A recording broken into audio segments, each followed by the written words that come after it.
Assalomu alaykum Navoiy, men sizlarga bitta bir xona, ikki xona qilingan variantlarimizdan birinchi etajdan topib qo'ydim. Kelinglar bitta lokatsiyasini tushuntirib o'taman. Shundoqqina Hamroz yonida, bu yo'limizda 23-maktab Tinchlik domidan birinchi etajda joylashgan. Plus podvali, kattakon podvali ham bor.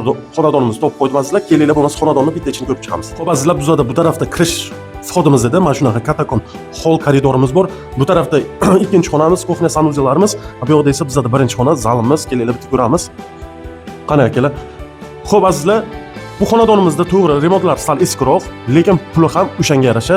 Xonadonimiz kvadrat metriga kelsa, kvadrat metr 17 kvadrat metr. Kattagon xonadonimiz azizlar. Qanday chiroyli makalar. Mana bu koridordan yurib kelsak agar, bu yoqda bizda hojatxona, bunisi vanna sanuzel. Bu xonamizda tagida boya aytganimdek kattagon podval ham bor o'zida.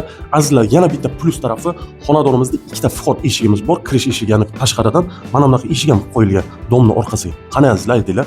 Kelinglar endi kuxnya sanuzellarni bitta ko'ramiz. Qaranglar, mana bu kuxnyamiz. Ko'ryapsizlar? Shunaqa ajoyibgina kuxnyamiz bor. Endi sanuzel vannamizni ko'ramiz. Bunisi bizda vannamiz, mana bunisi esa hojatxona. Kelinglar, birinchi vannani ko'rsataman. Ko'ringlar, mana shunaqa. Vannaga remont qilish shart emas, o'zi chiroyli holatda turibdi. Endi bitta hojatxonani ham ko'ringlar. Hojatxona ham xuddi shunaqa akkuratligina yaxshi turibdi. Xo'p, azizlar, xonadonimizni ko'rdingiz, qani yaxshiman akalar. Azizlar, bu xonadonimiz bo'yi ikkinchi vxod eshigimizni ko'rsatdim-ku, o'shaning uchun buni xohlasalar, magazin qilsalaringiz ham bo'ladi, xohlasalaringiz biror kishiga sadik sifatida, bog'cha sifatida arendaga topshirsalaringiz, sizlarga yo'q joydan pul ham kelib turadi akalar. Endi narxiga kelsak, narxini egalari 470 million so'm dedilar. Akalar, sizlar uchun savdolashib, tortishib 460 million so'mga ko'ndirib qo'ydim. Qani, aytinglar, kelinglar, ko'ringlar. Yana ozgina sunnatiga o'tib beradigan joy bor akalar. Xo'p, azizlar, sizlar bilan har doimgidek Navoiylar agentligi sog' bo'linglar.